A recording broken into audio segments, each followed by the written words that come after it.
Join us for our upcoming fundraiser, A Feast for the Senses, at Ardmore Music Hall on September 29th to help HRN expand our table and provide even more resources to the next generation of food storytellers. This is going to be an unforgettable night of flavors, crafted by Best of Philly chefs Randy Rucker and Eli Collins, with sounds curated by Philly-based Spaga, featuring Aaron Magner, and conversations inspired by Delicious City Philly host Eli Kulp. You can find tickets at heritageradionetwork.org/feast. And if you can't make it to our fundraiser, please consider donating to support our education programs at heritageradionetwork.org/donate. You're listening to Heritage Radio Network. HRN is food radio supported by you. Learn more at heritageradionetwork.org. Today's program is brought to you by Korin, a supplier of Japanese chef knives and restaurant supplies. For more information, visit korin.com.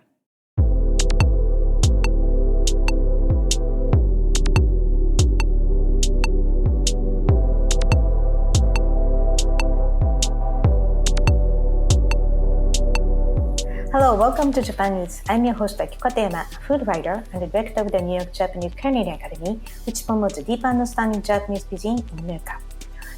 This show is all about Japanese food and food culture. We see sushi every day on the supermarket, but what is beyond sushi? We hear dashi ramen izakaya, but what exactly are they? Japanese food is still a mystery for many people, and I try to demystify it in this program with my good guests. My guest today is Hannah Kirshner, who is a food stylist and author of Water, Wood, and Wild Things, which was published in 2021. She joined us in episode 223 to discuss her wonderful book and introduced us to her fascinating life in Yamanaka, a small town in Ishikawa Prefecture, Japan. And Hannah's connection with Yamanaka has been deepening over time since her first visit in 2015 for a 3-month apprenticeship at the sake bar. Then she moved to the town in 2018, fully immersing herself in local culture through unique experiences such as working at the sake brewery and carving wood trays with the near-extinct ancient techniques. You can read her book and listen to episode 223 to get to know her deep insight into Japanese culture in detail.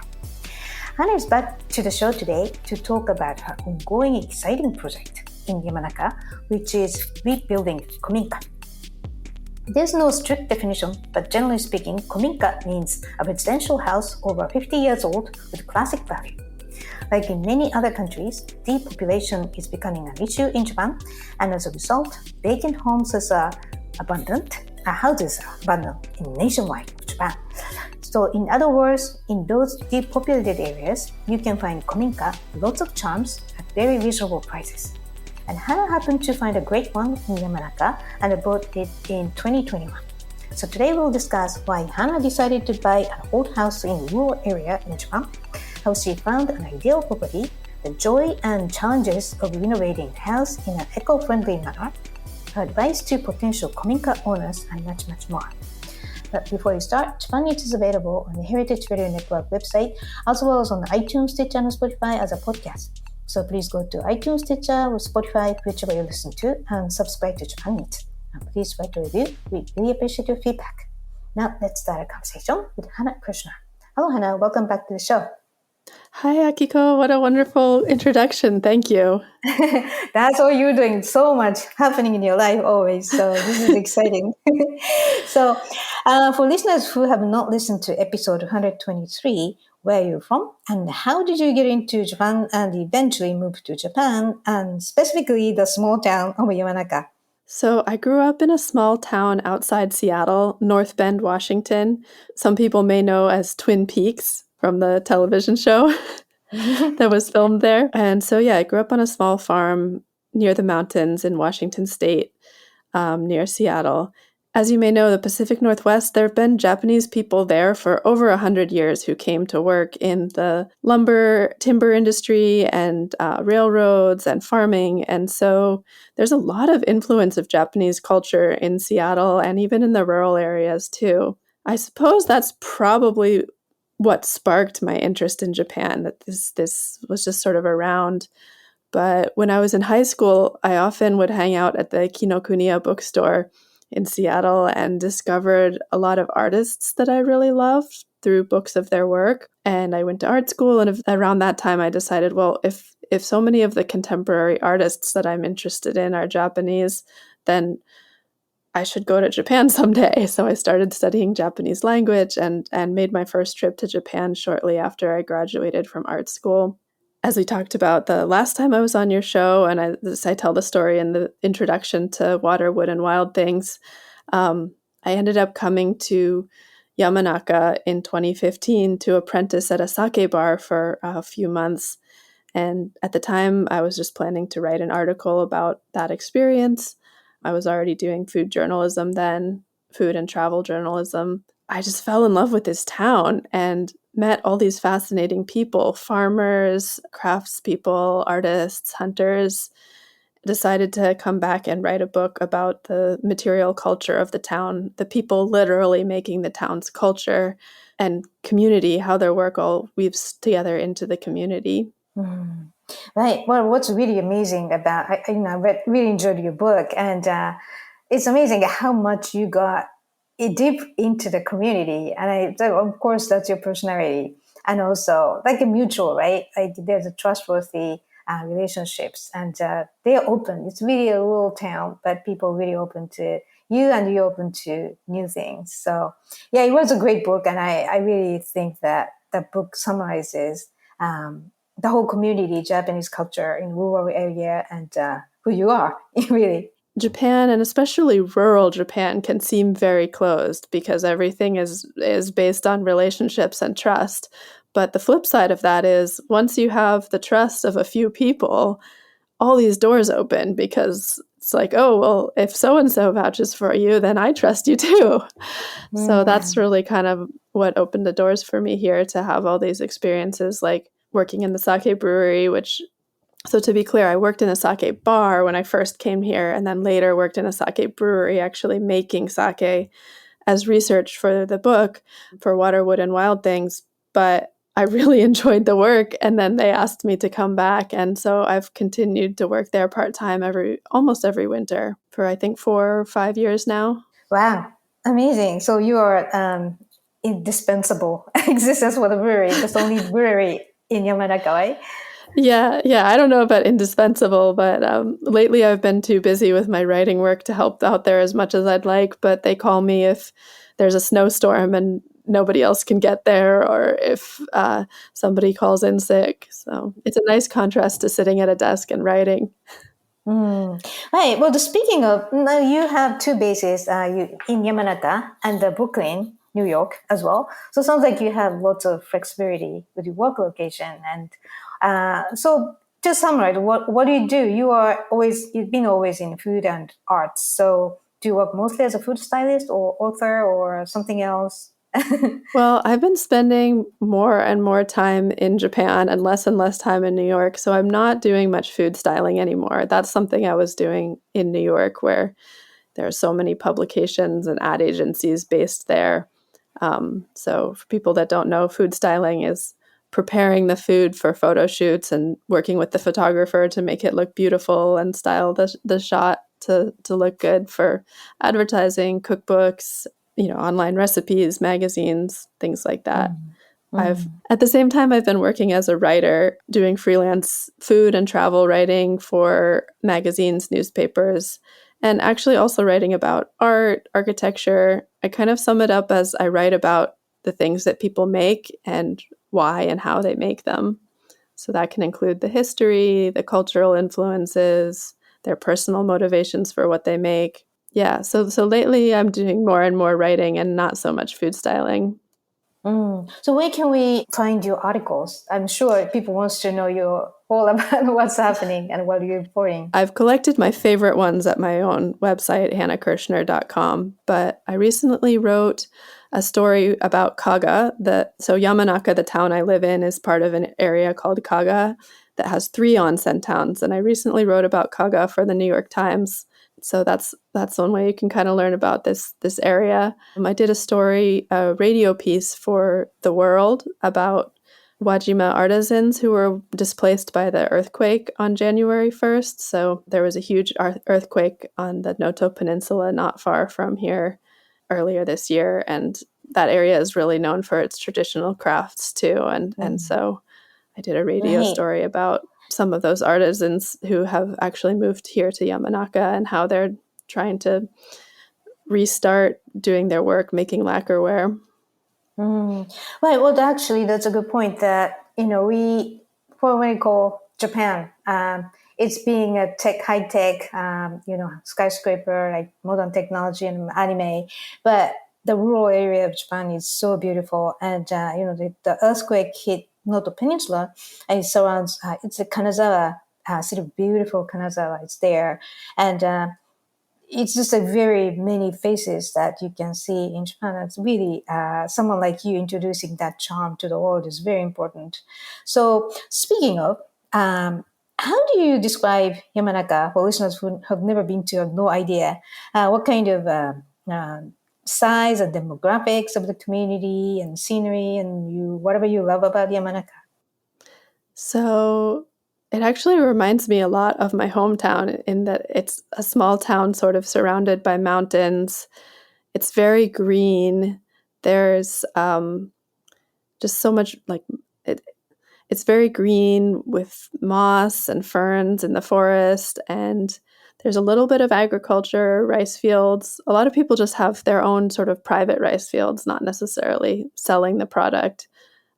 So like the last 2 years, I haven't had to buy rice because my carpenter and my plumber both gave me rice that their families grew.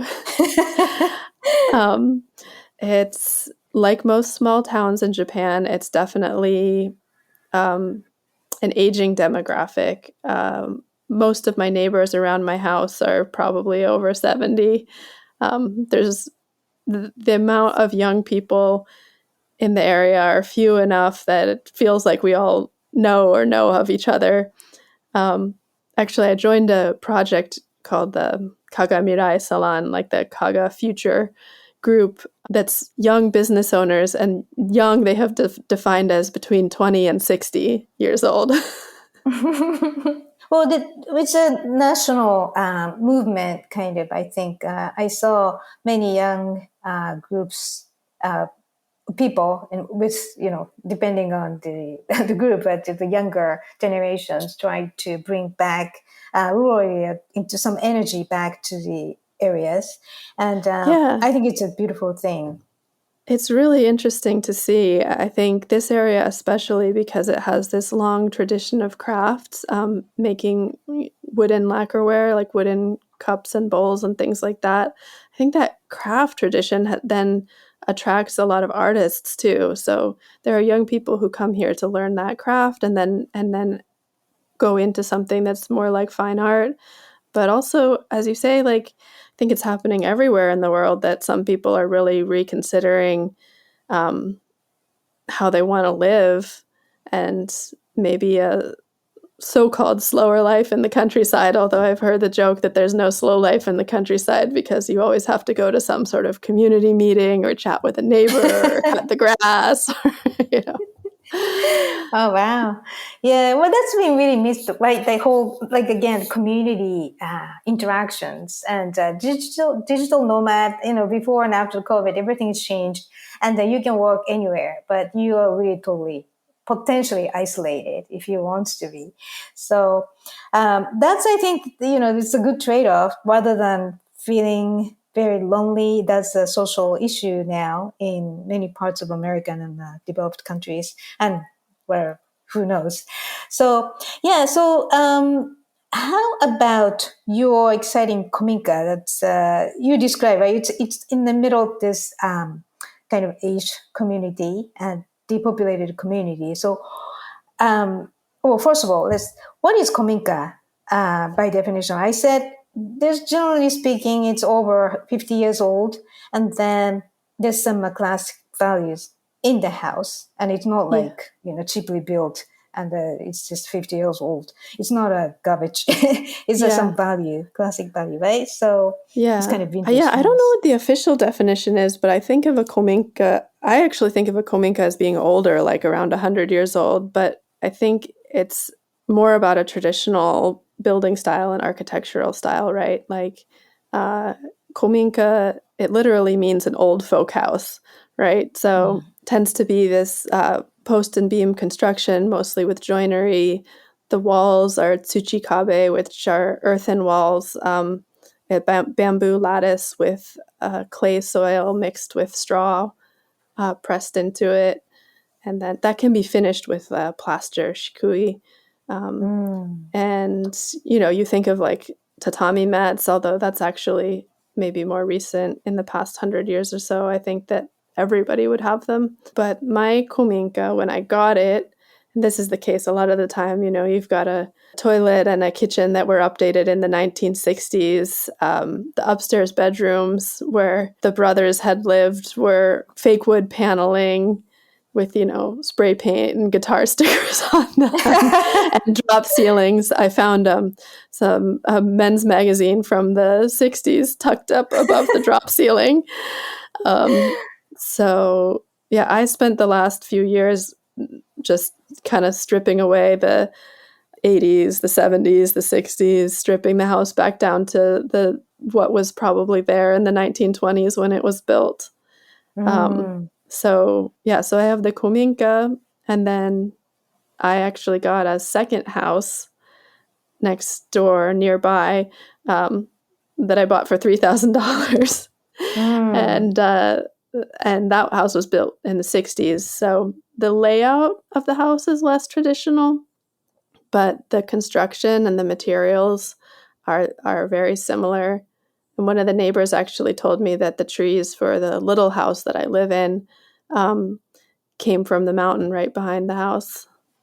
Wow. So, the main house, you said that the little house next to the main house is $300, but was the main house? Oh, 3,000. So, sorry, $3,000. Still very cheap. When you think of what a house costs anywhere in the U.S., it's just unbelievable. Right. But the main house was also reasonable? Yeah, I spent less than $20,000 to buy the main house, which, mostly I was paying for the land that it was on, which is it's a bigger piece of land. I think the way that houses are valued in Japan is more like a used car. So the second you start using a house, it starts losing value. So when you buy a very old house, you're mostly paying for the value of the land. Interesting. Right. It's just the opposite of places like the UK. Interesting. Yeah. Was it difficult to legally purchase a house in Japan? Well, technically, it's not difficult. Foreigners can buy houses. I mean, even without having residency in Japan. I do have residency as on an artist visa here. But you could just come here as a tourist and buy a house, but it doesn't give you any right to like stay or be in Japan. You could just own the property. Not that I recommend that at all for many reasons. But in the case of the Kominka that I got, it took me, I think, almost 3 years to find the owner and purchase the house. So you can find old houses listed on an Akiya bank. Akiya means an empty house. And so the Akiya banks are each municipality or each prefecture, it depends.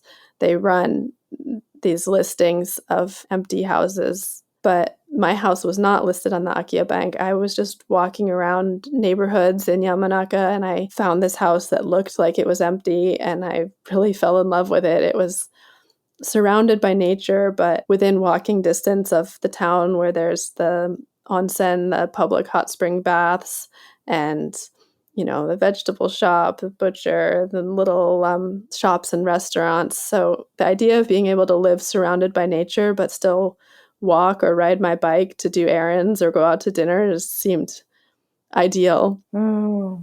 Right. So that's amazing, right? That you could list, according to data in 2023, an estimated 14% of all houses in Japan are empty. So you happen to find one of those, and some are not listed, some are listed. So I think you are lucky enough to find the owner. So congratulations. Yeah, for a long time I couldn't find the owner, and then I was telling a friend the story, and he's like, "Wait, that house that belongs to my high school buddy. I'll introduce you." So, but yeah, it can be really hard. Like I have a friend here right now who wants to open a cafe. She, for a couple of years now, has been looking for a space for her cafe, and she keeps finding empty places. And either the owner doesn't want to sell it, or nobody can track down the owner because maybe the original owner passed away and the house was inherited by somebody who doesn't even live here anymore, or it was inherited by multiple people, and trying to find them all is nearly impossible. Um, so yeah, that's actually really a challenge, is that there's all these empty houses, but that doesn't actually mean that they're available.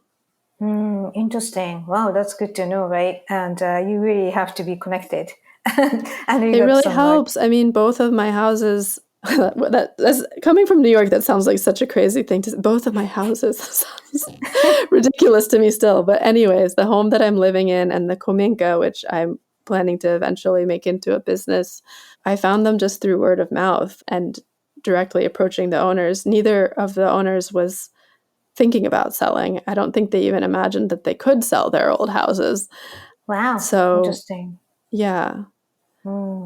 Okay, so we'll take a quick break here, and then when we come back, we'll dive into how Hannah is rebuilding her ideal home in Yamanaka. So please stay with us. Today's program is brought to you by Korin, a supplier of Japanese chef knives and restaurant supplies. Korean is proud of their Japanese culture and traditions, but they want you to know that their products are not just for Japanese restaurants. Their knives and tableware bring out the best qualities of food from every culture and fit into every restaurant, from French to Pan-Asian to American, and that is why they're located in New York City, where people from every country in the world come to eat. Korin's Tribeca showroom is home to the most extensive collection of Japanese chef knives in the world, including Japan. Stop by to view their exquisitely designed tableware and the Welsh natural sharpening stones. They have a whole range of knife services, from repair and rust removal to reshaping and realigning. Korin is dedicated to this ideal, bringing the highest quality Japanese design to your table so you can experience the unparalleled quality of Japanese craftsmanship in your home or restaurant. For more information, visit korin.com. Welcome back. You're listening to Japan Needs. I'm your host, Akiko Katayama, and my guest today is Hannah Kirshner, who is a food stylist and author of Water, Word, and Wild Things. She has lived in Yamanaka, a rural town in Japan, since 2018 and is now busy renovating her home, Kominka, a Japanese vintage house. So according to our conversation before the show, your Kominka is pretty big, like 4 rooms with a kitchen and living room. And so what type of house do you envision after you complete the renovation of Yeah. Kominka?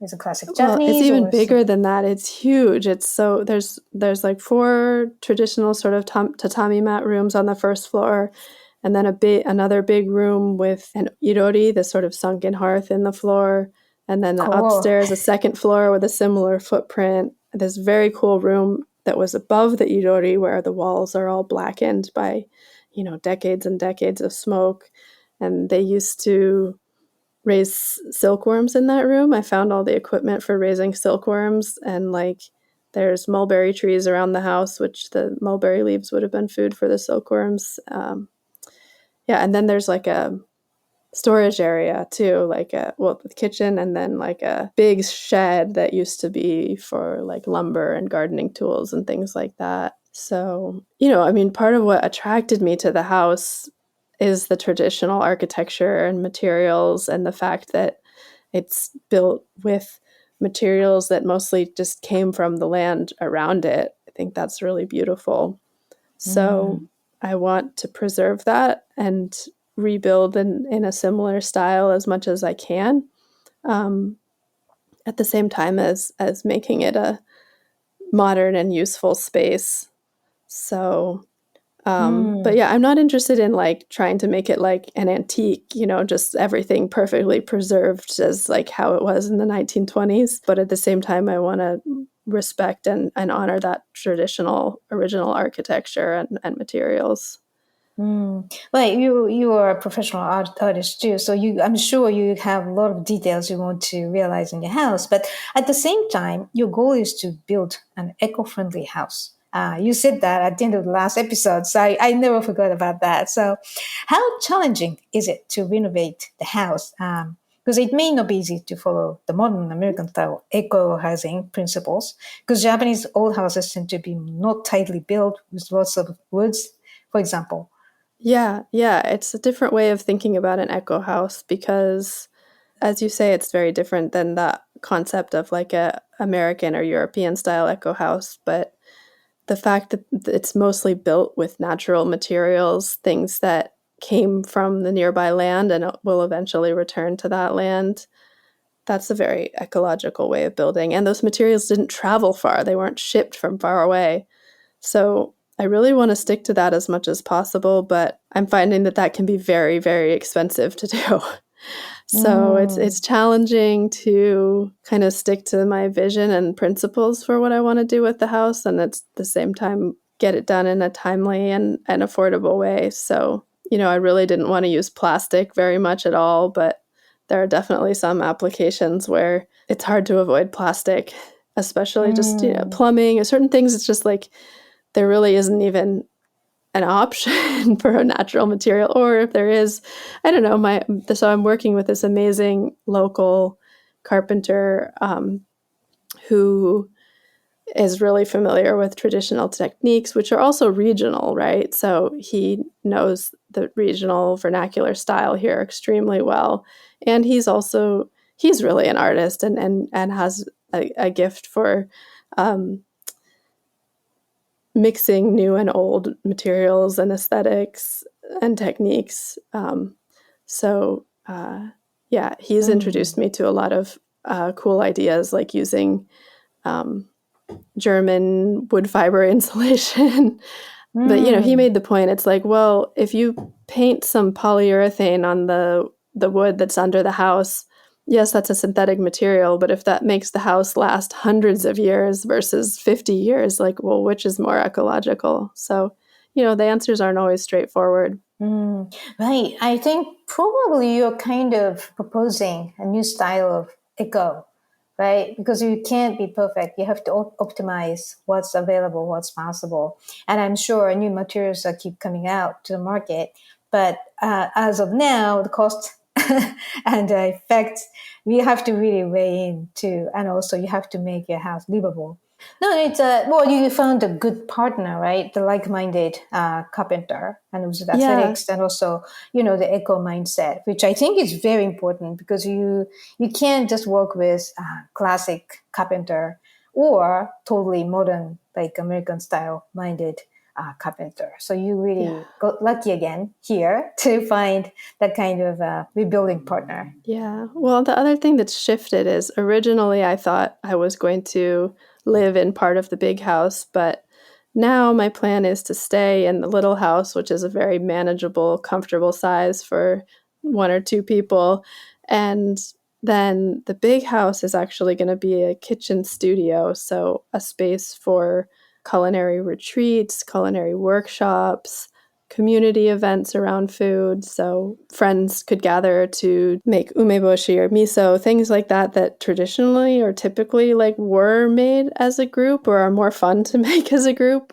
And also to kind of create a link between the younger and older generations, because it's not just foreign people who want to learn from Japanese grandmas how to do local dishes. Like the younger generation wants to learn that stuff too. My local friends here would love to learn that, but people aren't always so comfortable inviting others into their home.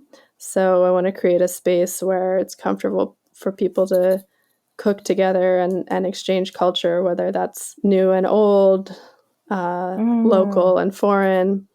So but that changes the renovation too. It's like if I'm not thinking about having to live there, it's a little more adaptable, flexible, I think.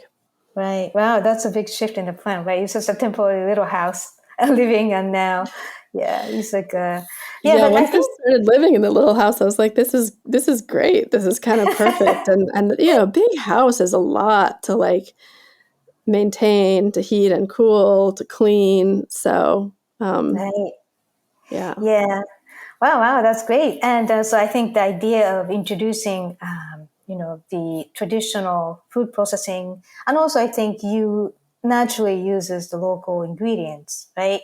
So, Yeah, and I love the so for example, a day for like visitors from abroad might be going and well, visitors from abroad or even from Tokyo could be going and picking sansai wild vegetables or picking things from the vegetable garden right outside the kitchen studio and then cooking with some local grandmas or perhaps like a local hunter might bring some meat and we could cook with them and have a meal together and then in the afternoon go visit local artisans.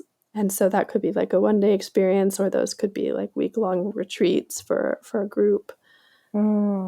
I will definitely want to go and participate in what you Please, offer. please, please. Like, I'm hoping to do a test run next year. So the whole renovation of the big Kominka is going to take years because it's just expensive and labor intensive. But this year we're starting construction on the outdoor kitchen. So what was the wow. storage area for lumber and gardening tools is going to Mm, be a semi-outdoor kitchen with like a big long table and a kamado, like a wood-fired stove, and mm.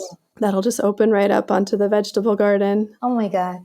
Yeah, you really definitely need to come back to when everything's set and ready to discuss, the what exciting part of it and what's Yeah, good, I what would you're love doing. to. Yeah. So, what is the most challenging and the most fun part of renovating your Kominka? I think something that a lot of people overlook when they first think about buying an old house in Japan is how much your experience is going to be about community and becoming part of the community and the neighborhood. So, learning how to participate in the Chonaikai, the neighborhood association. I mean, some things about that were just so surprising to me, like the kairanban, which is kind of like a bulletin board. It's like a folder with Mm. announcements that gets passed from house to house. So there's no email newsletter or like place where this stuff gets posted. It gets passed from one neighbor to the next, and it's kind of a way of like checking up on each other too. Yeah, no, that's really like that. I remember the paper clipper, like in a board, and then it's Yeah, a yeah, yeah, paper.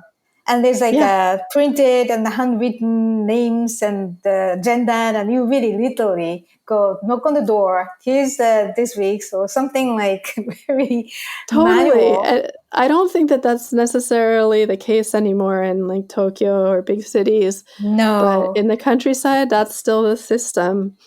And there's all these sort of like built in ways that kind of just connect you to your neighbors, but which can Mm. be really lovely. I mean, I also love that I have neighbors who just on their daily walk, they stop by and chat with me. But there can be a frustrating side to it too, where like you can't just do whatever you want. Like you need to think about how it's going to affect the other people around you, whether it's how your place looks or the noise that you're making. Property Mm. lines can be quite complicated and not always clear. I mean, this is true anywhere in the countryside. I think that part of being a homeowner is probably having some kind of property line dispute and having to work that out. I mean, I think it's like been the most challenging and the most rewarding is like becoming part of this little community in the neighborhood. I would have imagined that you could be isolated because you are the only non-Japanese person, especially among all that older generations. But that's the opposite, right? You are well become a part of it, and you really can't get out of it. But that really is a kind of protective, mentally supportive part of the community. So I It think it's really is. Yeah, I worried about like, oh, being the sort of newcomer or outsider or foreigner. I mean, even if you're from like Kyoto, you're a foreigner here. So being an American and moving into this village, like I thought there might be some people who weren't so happy about that, but my neighbors have been so welcoming, and I think they're pretty excited to have a young person move into the neighborhood. And then my friends mm, come visit, and there's more young people. So, right. Well, uh, actually, though, that's my big question about how the community has been changing. It sounds like you have artist friends and you have good younger neighbors. friends, right? So Yeah. yeah, so is it changing, like getting younger, more active, and also kind of, you are probably injecting some quite a bit of energy into the area too. So how is the community developing? Yeah, I think there are more young people coming. There's like a young man who's like 25 who him and his Polish girlfriend bought a house recently, not in my neighborhood, but in a different part of Yamanaka. Um, and he's studying kintsugi, the golden repair. Wow. And my friend Mika, who's an artist, she's one of the people that I wrote about in my first book, In Water, Wood, and Wild Things. She's lived here over a decade now, moved from Kyoto. It feels like there's a couple, a Japanese woman and a Taiwanese guy who fixed up an old house. So it really does feel like there's this sort of vibrant and growing younger community. But overall, the town is still rapidly depopulating. It's interesting to see the changes. I do think that people are really actively working on how to keep this place vibrant even as it depopulates, but it can be sort of sad to see, like, businesses closing.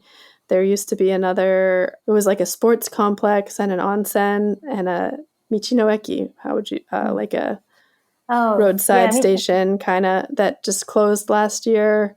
So yeah, the public bath has reduced its hours. So like so many rural places, it is struggling with the depopulation Right. and the aging So, population.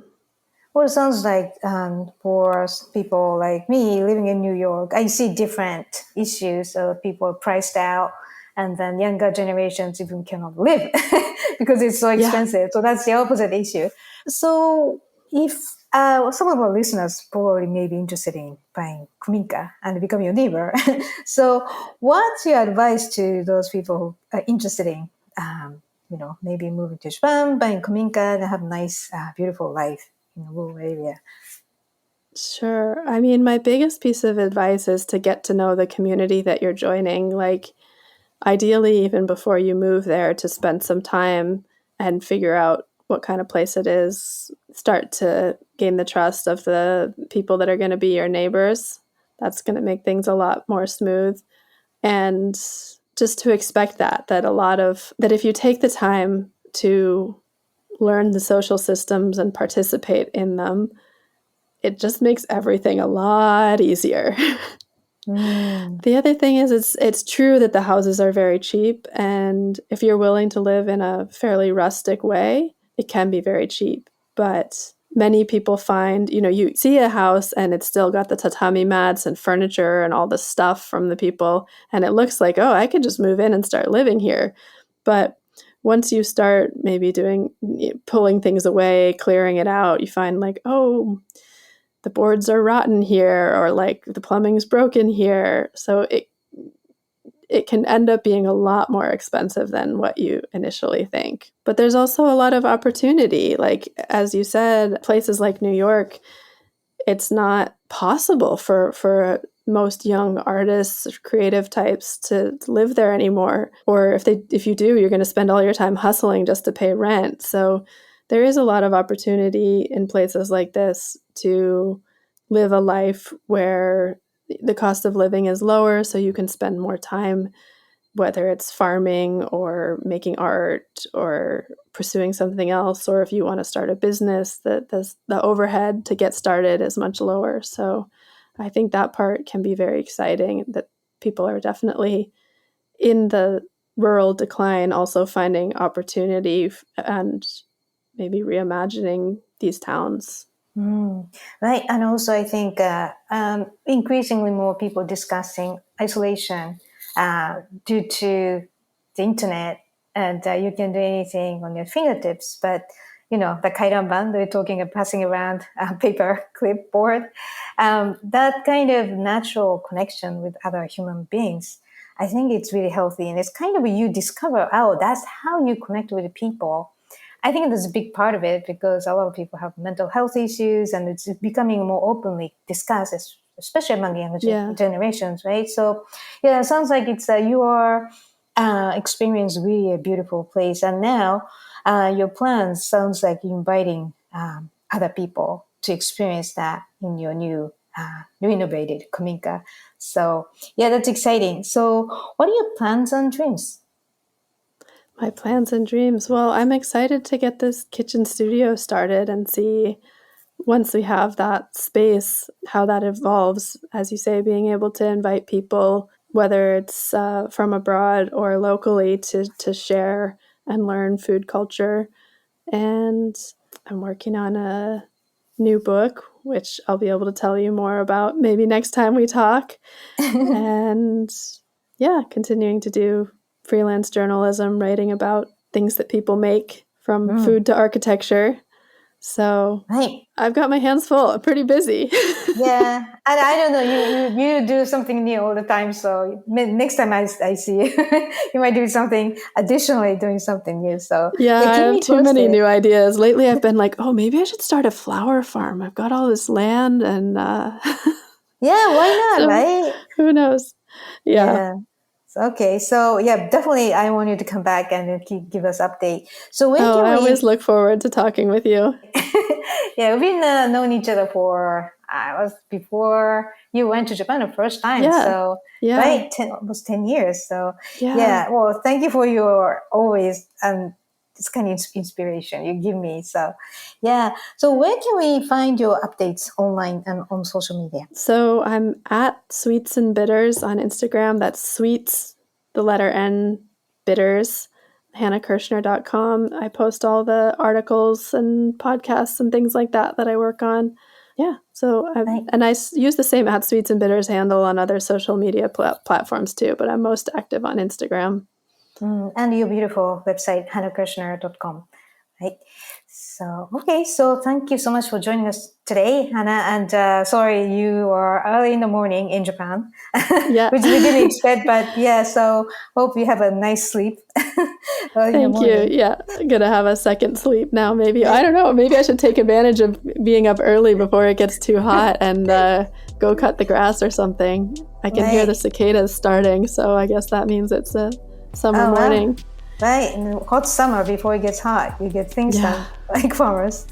All right. So thank you so much for joining us again today, Hannah. Yeah, likewise. Thank you so much. It's wonderful to talk with you. All right, so listeners, if you have any questions or comments about the show or suggestions for show topics or guests, please contact us at japaneats@heritageradionetwork.org or kikotema.com. Japan Needs is a weekly program and is always available at heritageradionetwork.org as well as on iTunes, Stitcher, and Spotify as a podcast. Engineer is Gabriel Jean, and thanks for listening. And we'll take a summer break for the rest of August, so I'll see you in September with great, exciting guests. Thanks for listening, and have a great summer, everyone. Japan Needs is powered by Simplecast. Thanks for listening to Heritage Radio Network, food radio supported by you. Keep in touch at heritageradionetwork.org/subscribe.